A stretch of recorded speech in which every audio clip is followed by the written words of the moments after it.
श्री गुरु म्हणती राही, हे तुझ बोलावे नलगे काही, आता ग्रंथा चित्त देई झडकरी वेगे. माऊली म्हणतात मी कठपुतली आहे, श्री गुरूंचा अनुग्रहित आहे, अनुभव आलेला आहे. इतक्या गोष्टी सांगितल्यानंतर निवृत्तीनाथांनी खटकन रोखलंय माऊलींना. प्रसन्न करावं लागतं ना गुरूंना. बस पुरे कर. निवृत्तीनाथांनी सांगितलंय ज्ञानेश्वरा बस झालं, पुरे कर आणि आता ग्रंथाकडे वळ, निरूपण करण्याकरिता सुरुवात कर. झडकरी वेगे, वेगाने ये. आत्तापर्यंत ट्रेलर होतं, ट्रेलर. ज्ञानेश्वरांनी ज्ञानेश्वरीत काय येणार आहे प्रत्येक गोष्टीचं ट्रेलर आलंय. आता खरी भगवद्गीता सुरू होणार. निवृत्तीनाथांनी ज्ञानेश्वरांना सांगितलंय सर्वच बंद कर आता बोलणं आणि डायरेक्ट आता ग्रंथावर ये. या बोला निवृत्तीदास पावोणी परम उल्लास, म्हणे परिसा मनावकाश देऊनिया.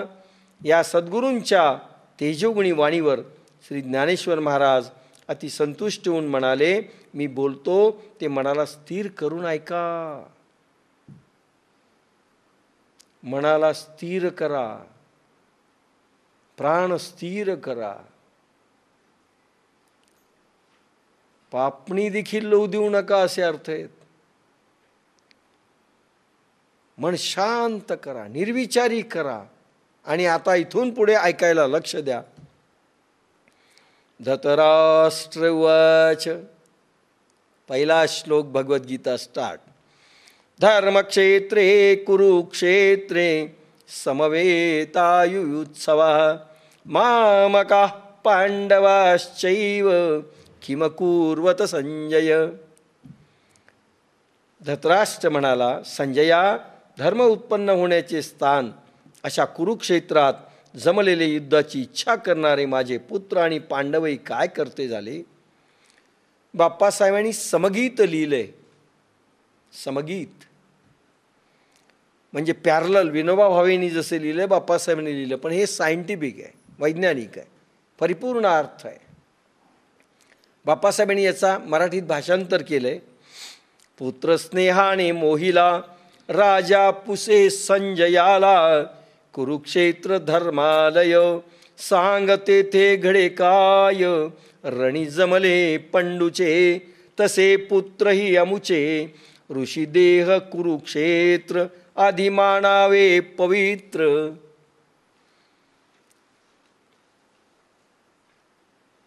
धर्मक्षेत्र आणि कुरुक्षेत्र म्हटलंय. प्रथमतः भगवान व्यासांनी हे धर्मयुद्ध म्हणलेलं आहे. इंग्रजीमध्ये याला क्रुसेड्स म्हणतात. क्रुसेड्स, धर्मयुद्ध. 5 गावं पांडवांनी मागितले होते कौरवांना. दुर्योधन म्हणाला, सुईच्या टोकावर मावणारी माती देखील मी देणार नाही, 5 गावे तर सोडा. एका दृष्टीनं पाहिलं तर हे युद्ध कशाचं होतं असं वाटतं. प्रॉपर्टीचं भांडण, भावांचं वाटणीचं भांडण वाटतं. नका देऊ सर्व प्रॉपर्टी, 5 गावं द्या, 5 खेडी, 5 शहरं नाही, कलकत्ता, मद्रास, मुंबई, दिल्ली असं नाही मागितलं. दुर्योधन नाही म्हणाला. म्हणून हे भावांच्या वाटणीचं भांडण नाहीये. ह्या कुरुक्षेत्रावर घडलेलं हे समरांगण धर्मयुद्ध आहे असं पहिल्यांदा भगवान व्यासांनी याचा हे केलेलं आहे. धर्मयुद्ध आहे, धर्मासाठी आहे, धर्म रक्षण करण्यासाठी आहे. अधर्म काय फैलावला होता ते जर सांगायला लागलं तर खूप जाईल. राजे लोक जर इतके स्वार्थी झाले असतील, प्रजाजनांचे काय हाल असतील. रामायण काळ सध्याचे विद्वान म्हणतात 10,000 वर्षापूर्वी झालं आणि महाभारत 5,000 वर्षापूर्वी झालं. पण आपण कालगणना आपल्या पद्धतीने जर केली तर 8,00,000 वर्षापूर्वी रामायण झालेलं आहे. भगवान रामचंद्र होऊन अयोध्येचा राजा व्हायला 8,00,000 वर्ष झालीत असंही म्हणणं आहे. कारण द्वापर काल फार मोठा काल आहे.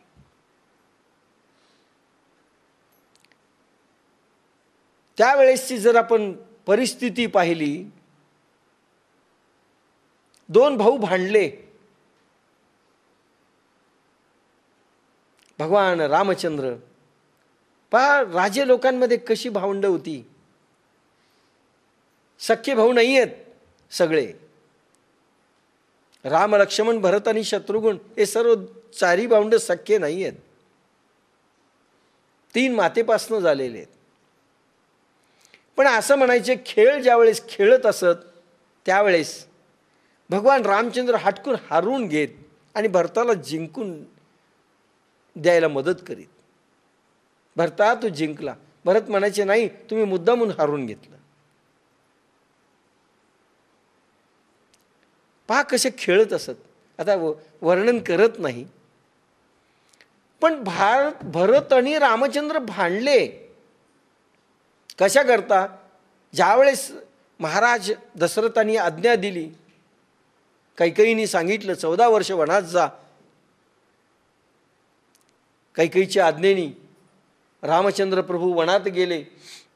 पहिल्यांदा दुसऱ्या दिवशी त्या डोंगरावर होते. त्या ठिकाणी भरत आला.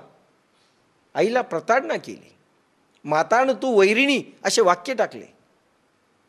तू माझी माता नाही आहेस. आणि सांगितलं मी जाणार नाही, मी जीव देईल इथे पण मी जाणार नाही. रामचंद्र म्हणाले नाही तू राजा हो. तो म्हणतो नाही तू राजा हो. पहा अयोध्येचा हो तू राजा, रंक मी वणीचा. रामचंद्र म्हणतात तू राजा हो. भरत म्हणतो नाही तुम्ही राजे व्हा. आणि इथे 5 गावं देणार नाही. किती पतन झालेले राजे लोकांमध्ये. प्रजाजनांचं पतन नाहीये, राजांचं पतन आहे. तर प्रजा किती खाली आलेली असेल. राजे लोकांनी धर्म सांभाळायचा असतो, धर्मदंडाचं रक्षण करायचं असतं, धर्माचं, ऋषींचं, पुण्याचं रक्षण करायचं असतं, संवर्धन करायचं असतं. ते जर इतके लालची, इतके बदमाश, अरे भावाच्या बायकोला भर दरबारामध्ये नग्न करण्याकरिता दुर्योधन आणि दुःशासनाने कटकारस्थान केलं. अजून काय पाहिजे अधर्माचं. भर दरबारामध्ये नग्न करायचं भावाची बायको. इतरांचे काय हाल असतील. आणि तेही दरबारामध्ये. आणि भीष्माचार्य, कृपाचार्य, द्रोणाचार्य हे शांत राहतात. अरे विश्व ब्रह्मांडात समोरासमोर कोणी युद्ध करू शकत नाही अशी ज्यांची ताकद आहे. भीष्माचार्यापुढे समोरासमोर कोणी टिकू शकत नाही.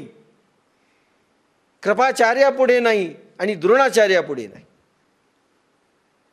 पण ते शक्तिहीन खाली मान घातलेले दिसले. फार हाल. आता जास्त सांगत नाही. म्हणून धर्मयुद्ध आहे. आणि या युद्धातनं हे सगळे मेलेच पाहिजेत. बाकीच्या ठिकाणी श्रीकृष्णाने किती बायका केल्या? 16,108. 16,000 कन्या जरासंधानी आपल्या याच्यात डांबून टाकल्या होत्या.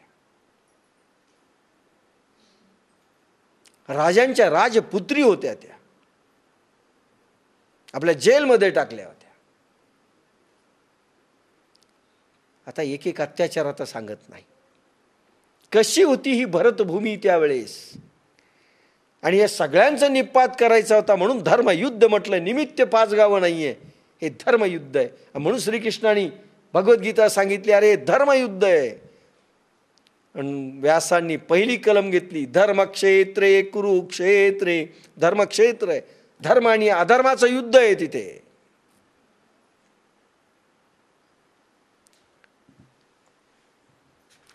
आणि म्हणून म्हटलंय त्या ठिकाणी समोरासमोर, बाकीचं सांगत नाही. तुम्हाला माहिती आहेत कथा, कथेमध्ये आपल्याला वेळ घालवायचा नाही. फक्त धर्मक्षेत्र काय एवढं सांगायचं होतं मला. आणि कुरुक्षेत्रावर ते समोरासमोर युद्धाला सगळे उभे आहेत. भगवान रथ हाकतायत, अर्जुनाचे सारथ्य केलेलं आहे. आणि अशामध्ये आता युद्ध सुरू होणार. धृतराष्ट्र राजे आहेत, आंधळे आहेत, दोन्ही डोळ्यांनी अंध आहेत. आणि त्यांना असं वाटतं की रणभूमीमध्ये जे काही युद्ध चाललंय त्याची मला इत्थंभूत माहिती कोणीतरी सांगायला पाहिजे. भगवान व्यास 2 वेळेसच फक्त आलेले आहेत. 2 वेळेस. एक पांडव जन्माच्या वेळेस आणि दुसऱ्या वेळेस आले ह्या वेळेस. सोडून आले, आपल्या गुहेमधून बाहेर आले भगवान व्यास आणि धृतराष्ट्राला म्हणाले, हे महायुद्ध रोख, खूप हानी होणार आहे आणि राजा तुझ्या हातात आहे, तू फक्त आज्ञा दे. तयार नाही झाले. पुत्र मोहाने ग्रासले होते. पुत्र सांगतील तसेच ऐकणारे आई वडील जर असतील, धर्म आणि अधर्माचा न्याय नसेल, त्या ठिकाणी महाभारतच होणार आहे. महाभारतच होणार आहे. भगवान व्यासांना त्यांनी विनंती केली, मला रणभूमीमध्ये काय चाललंय दिसलं पाहिजे. ठीक आहे म्हणले, तुझी इच्छा आहे, मी तुलाच दिव्य दृष्टी देतो विदाऊट साधना. ते म्हणाले, नको, माझे पोरं जर हारायला लागले, मला देखवणार नाही, या संजयाला द्या. पहा, संजयाला द्या म्हणे, मला नको, पाहणार नाही. संजयाच्या डोक्यावर हात ठेवला. संजय, दिव्यदृष्टी प्राप्त झाली. इच्छा केली की रणामध्ये काय चाललं की एका सेकंदात संजयाला चित्रपट दिसू लागायचा. भगवान व्यासाने संजयाला एका क्षणात पूर्ण केलं, दिव्यदृष्टी दिली आणि संजय आता टेलिव्हिजन सेट झालेला आहे. Television set. आणि आखो देखा हाल आपण जसं याच्यामध्ये पाहतो. आणि दुसरं कसं, आज तक म्हणजे स्पीडीली बातम्या, सबसे तेज. आज तक झाला तो सबसे तेज आणि आज तक आखो देखा हाल असा संजय टेलिव्हिजन सेट पहिला सुरू झालेला आहे. त्याच वेळेस कॉमेंट्री सुरू, इकडे क्रिकेटची चालती तशी. आणि प्रत्येक वाक्य टिपतोय आणि संजय सांगतोय. इथून भगवद्गीता सुरू आहे.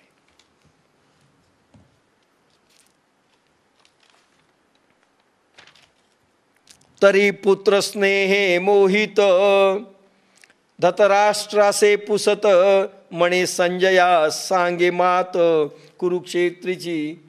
संजयाला धतराष्ट्र राजा म्हणतो, कुरुक्षेत्रावर जे काही युद्ध आता चालणार आहे, काय काय घडतं, कोण कोण काय काय बोलतं, हे मला सगळं सांग बरं. पुत्र स्नेहाने वेडावलेला धतराष्ट्र राजा संजयास म्हणाला, संजया, कुरुक्षेत्रातील बातमी काय आहे ती मला सांग. जे धर्मालय म्हणजे तेथ पांडवाणी माझे गेले असती व्याजे झुंजा चेणी. माऊलींनी धर्मालय शब्द दिलाय. धर्मक्षेत्रे धर्मालय.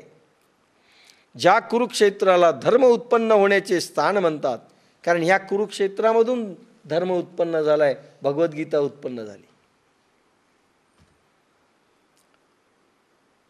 हा भाग हरियाणा दिल्लीच्या मध्ये येतो. ह्या कुरुक्षेत्र, ह्या कुरुक्षेत्राला धर्म उत्पन्न होण्याचे स्थान म्हणतात. ते माझे व पांडूचे पुत्र हे सर्व युद्ध करण्याच्या हेतूने गेले आहेत. संजया, तू मला माहिती सांग. तरी तिही ये तुला अवसरी, काय की जतासे ये रईरी, ते झडकरी कथन करी मज प्रती.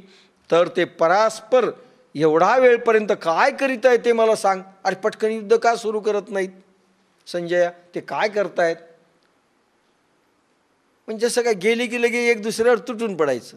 इतका वेळ काय चाललंय ते मला सांग. संजय वाच. दृष्ट्वा तु पांडवानीकं व्यूढं दुर्योधनस्तदा आचार्यमुपसंगम्य राजा वचनमब्रवीत्.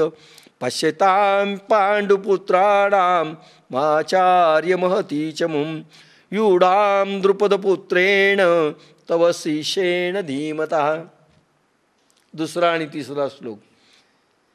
संजय म्हणाला, पण ज्यावेळी राजा दुर्योधन पांडव सैन्य व्यूह रचून उभे आहे हे पाहून द्रोणाचार्यापाशी जाऊन असे वचन बोलला, अहो द्रोणाचार्य, तुमच्या बुद्धिवान शिष्याने म्हणजे द्रुपदपुत्राने दृष्टद्युम्नाने व्यूहाच्या आकाराने उभे केलेल्या या पांडवाच्या मोठ्या सैनेस पहा.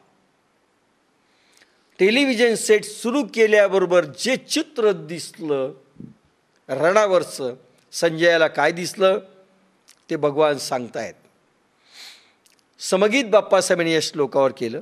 व्यासकृपे दिव्यवृष्टी, चोहीकडे फिरे दृष्टी, पाही पांडवाची सेना, सज्ज पाही दुर्योधना, सेना सागर खवळ, भयंकर महाकाळ, दुर्योधन गुरुपासी, गेला बोले काय त्यासी. शिष्य तुमचा शहाणा, बघा द्रौपदेय सेना, पहा सैन्य पांडवाचे, महाचातुर्य रचनेचे. माऊलींनी ओव्या फार खर्च केल्या नाहीत या श्लोकावर. बाप्पासाहेबांना फक्त अर्थ सांगितले. भगवान व्यासांच्या कृपेने संजयाला दिव्यदृष्टी प्राप्त झाली. संजय चोहीकडे रणभूमीमध्ये पाहत होता, शब्द ऐकत होता. अफाट सैन्यदळ असं समोर उभं होतं, महाकाळासारखं दिसत होतं. अशा वेळेस दुर्योधन द्रोणाचार्याकडे जातो आणि द्रोणाचार्याकडे नमस्कार करतो, लोटांगण घालतो आणि म्हणतो की द्रौपदेय सेना पहा, सैन्य पांडवाचे, शिष्य तुमचा जो आहे ना द्रौपदेय, त्यानं व्यूहरचना केलेली आहे आणि आता त्यांनी अशी सगळी माहिती सांगितली की पांडवांचं देखील सैन्य येऊन उभं राहिलं आहे, असं गुरुजीला तो निवेदन करतोय.